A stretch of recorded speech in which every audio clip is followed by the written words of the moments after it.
जब किस्मत खराब हो, जीवन से जुड़ी हुई कहानी है और आज भी हमारा मार्गदर्शन करती है। यही कारण है कि हिंदी में बुद्ध की कहानियां बेहद लोकप्रिय हैं। इसी मकसद से हम आपके लिए एक बुद्ध की एक लोकप्रिय कहानी लेकर आए हैं, जिसका शीर्षक है जब किस्मत खराब हो। ये हम सबके जीवन से जुड़ी हुई कहानी है। हमें उम्मीद है कि गौतम बुद्ध की ये कहानी आपको पसंद आएगी। नमस्कार दोस्तों, हमारे चैनल इंस्पायर यू बोध में आपका स्वागत है। तो चलिए आज की कहानी को शुरू करते हैं। एक बार की बात है, महात्मा बुद्ध के शिष्य आनंद कहीं जा रहे थे। रास्ते में उन्होंने देखा कि एक अधेड़ व्यक्ति एक चट्टान पर बैठा रो रहा है। वे उसके पास गए और बोले, क्या बात है वत्स, तुम कौन हो और क्यों रो रहे हो? आनंद की बात सुनकर उस व्यक्ति की सिसकियां थम गईं। वह अपने आंसू पोंछता हुआ बोला, मैं पास के गांव का रहने वाला एक बदनसीब व्यापारी हूँ।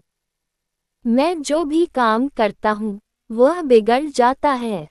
व्यापार के चक्कर में मैंने अपनी पत्नी के गहने गंवा दिए, मैंने अपने परिवार को भी खो दिया।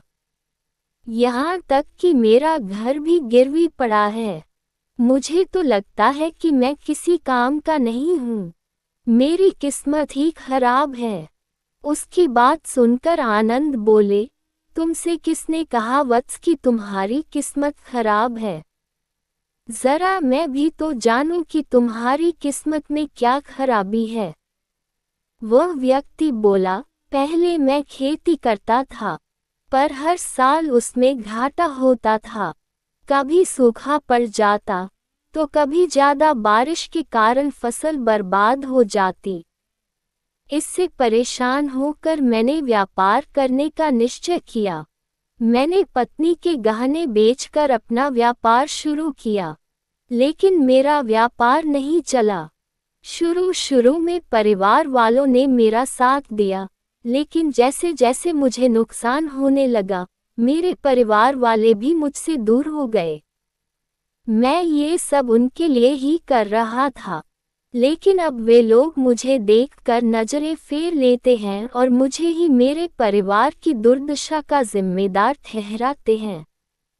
उस व्यक्ति ने एक लंबी सी सांस ली और फिर बोला, मेरा एक मित्र है। उसने भी मेरे साथ अपना व्यापार शुरू किया था।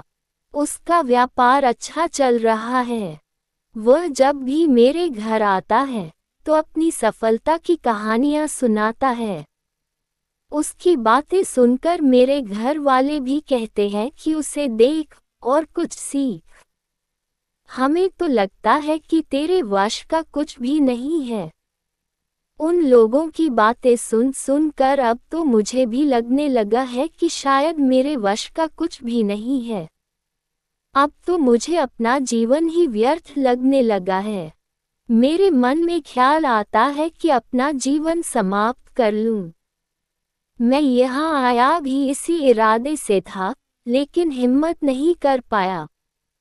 इसीलिए यहाँ एकांत में बैठा विलाप कर रहा था। आनंद बोले, ओह, तो ये बात है। वैसे क्या तुम इसके अलावा कुछ और भी कहना चाहते हो?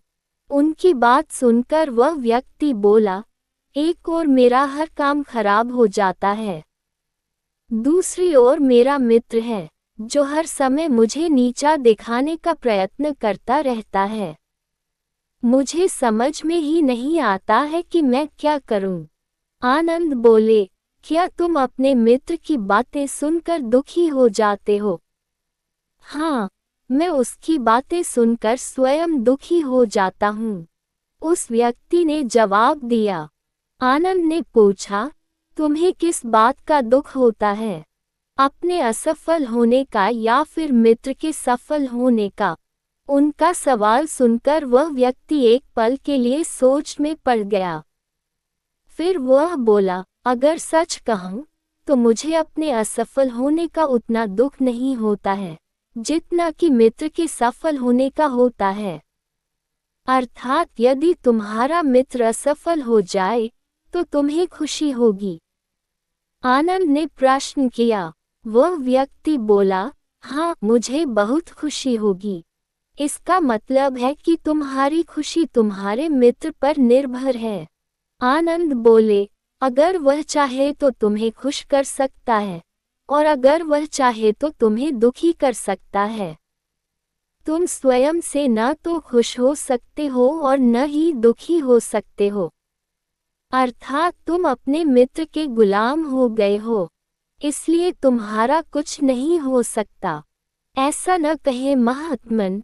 उस व्यक्ति ने हाथ जोड़ दिए। आपकी बातें सुनकर मुझे कुछ आशा बंध रही है। आनंद बोले, जब हम किसी से आशा बांध लेते हैं तो उस पर निर्भर हो जाते हैं। ऐसे में हमारी खुशी और दुख भी उस पर निर्भर करने लगता है। इससे बेहतर है कि तुम अपने आप से आशा बांधो।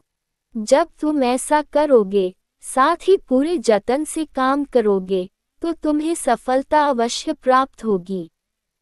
कहते हुए आनंद ने एक पल के लिए उस व्यक्ति की ओर देखा, फिर अपनी बात आगे बढ़ाई। तुम्हें लगता है कि तुम्हारा मित्र तुम्हें दुखी करने आता है, पर अगर विचार करो तो वह बातें तो सच्ची ही कहता है। वह अपने संघर्ष और अनुभव की बातें बताता है। तुम उन बातों से बहुत कुछ सीख सकते हो। तुम्हें इसके लिए उसका धन्यवाद करना चाहिए कि तुम्हें घर बैठे कुछ अनुभव मिल रहे हैं। तुम उन अनुभवों का लाभ उठाओ, नई शुरुआत करो, कर्म करते जाओ, हार मत मानो। एक दिन तुम्हें सफलता अवश्य मिलेगी। आज तुम जिसे अपना बुरा वक्त या बुरी किस्मत कह रहे हो, एक दिन ये बदल जाएगी। इसी के साथ तुम्हारे विचार भी बदल जाएंगे। और देखना, जब तुम्हारा अच्छा वक्त शुरू होगा, तब तुम्हारा मित्र भी तुम्हें अपनी सफलताओं की कहानियां नहीं सुनाएगा। तब वह अपनी असफलताओं की बातें बताएगा, ताकि तुम उसकी बातें सुनकर भ्रमित हो जाओ, तुम्हारा आत्मविश्वास हिल जाए और तुम गलत निर्णय ले सको। लेकिन उस समय भी तुम्हें अपनी बुद्धि का प्रयोग करना होगा। तुम्हारा मित्र जैसे आज तुम्हें दुखी करने आता है, उसी तरह उस समय भी वह तुम्हें दुखी करने आएगा। क्योंकि जिस तरह उसे दुखी देखकर तुम्हें मजा आता है, उसी तरह उसे भी तुम्हें दुखी देखने में उतना ही मजा आता है। वह व्यक्ति बोला, आपने सही कहा, लेकिन मेरा सबसे बड़ा दुख यह है कि मेरे परिवार के लोग भी इसमें शामिल हैं। वास्तव में मैं तो अपने परिवार के लिए अच्छा करना चाहता था, लेकिन वे लोग भी मेरी बात नहीं समझते हैं। वे भी मुझे गलत कहते हैं और अब तो वे मेरे साथ भी नहीं हैं। आनंद बोले, मैं सब समझ गया। तुम सांत्वना चाहते हो। वास्तव में इस दुनिया में सभी लोग सांत्वना ही चाहते हैं। हम चाहते हैं कि हम जब भी कुछ करें तो लोग हमारी प्रशंसा करें, लेकिन आमतौर से ऐसा नहीं होता है, इसलिए हम दुखी हो जाते हैं। हमें लगता है कि हमारे मित्र, परिवार वाले सब मतलबी हैं। लेकिन तुम अगर किसी को अपना परिवार मानते हो और उसके लिए कुछ करना भी चाहते हो, तो तुम्हें ऐसा क्यों लगता है कि तुम दूसरों के लिए कुछ कर रहे हो? वास्तव में तुम अपनी खुशी के लिए कर रहे हो। इसलिए परिवार के लिए कुछ करना वास्तव में अपने लिए ही करना होता है। लेकिन अगर ऐसा करते समय तुम्हें लगता है कि तुम दूसरों के लिए कर रहे हो, तो तुम दुखी रहोगे। और अगर तुम्हें लगता है कि तुम अपने लिए कर रहे हो, तो तुम खुश रहोगे। क्योंकि जब तुम अपने लिए कुछ अच्छा करते हो या करना चाहते हो, तब तुम्हें सांत्वना की जरूरत नहीं पड़ती है। आनंद की बातें सुनकर उस व्यक्ति के चेहरे के भाव बदल गए। वह बोला, आप सही कह रहे हैं, मैं समझ गया हूँ। अब तक मेरी किस्मत खराब इसलिए थी क्योंकि वह दूसरों के हाथ में थी। अब मैं अपनी किस्मत को अपने हाथ में रखूंगा। मैं फिर से प्रयत्न करूंगा, पूरे मन से काम करूंगा और जब तक सफलता नहीं मिल जाती चैन से नहीं बैठूंगा। उस व्यक्ति की बात सुनकर आनंद मुस्कुराए और उसे एक छोटी सी डिबिया देते हुए बोले, इस डिबिया को हमेशा अपने पास रखना। इसमें एक ऐसा राज है जो तुम्हें बड़े से बड़े दुख से भी बाहर निकाल लेगा। लेकिन इसे तभी खोलना जब तुम्हारे जीवन में कोई रास्ता न सुझाई दे और तुम्हें लगे कि सब व्यर्थ है। ये दुनिया व्यर्थ है और यहाँ रहना भी व्यर्थ है। उस व्यक्ति ने आनंद को धन्यवाद दिया और डिबिया को लेकर चला गया। उसने नए उत्साह के साथ फिर से अपना व्यापार आरंभ किया। उसका व्यापार चल निकला। अपनी मेहनत और लगन के बल पर वह एक बड़ा व्यापारी बन गया। परिवार वाले भी उसके साथ आ गए और उसका जीवन हंसी खुशी बीतने लगा।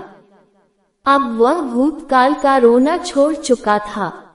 वह भविष्य काल की भी चिंता नहीं करता था, बस अपने वर्तमान को संवारने में लगा रहता था। और जो कुछ भी वह करता था वह अपने लिए करता था, अपनों के लिए करता था।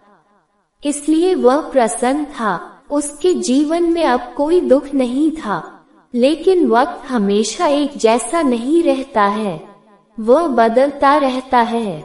उसके जीवन में भी बदलाव आया। एक दिन उसके राज्य पर पड़ोसी राजा ने चढ़ाई कर दी। उसने इस राज्य पर अपना कब्जा कर लिया। उसके सैनिकों ने चारों ओर लूटमार मचा दी। उन्होंने व्यापारी का सारा धन लूट लिया। उसके घर में आग लगा दी। जान बचाने के लिए उसे अपने परिवार के साथ वहां से भागना पड़ा।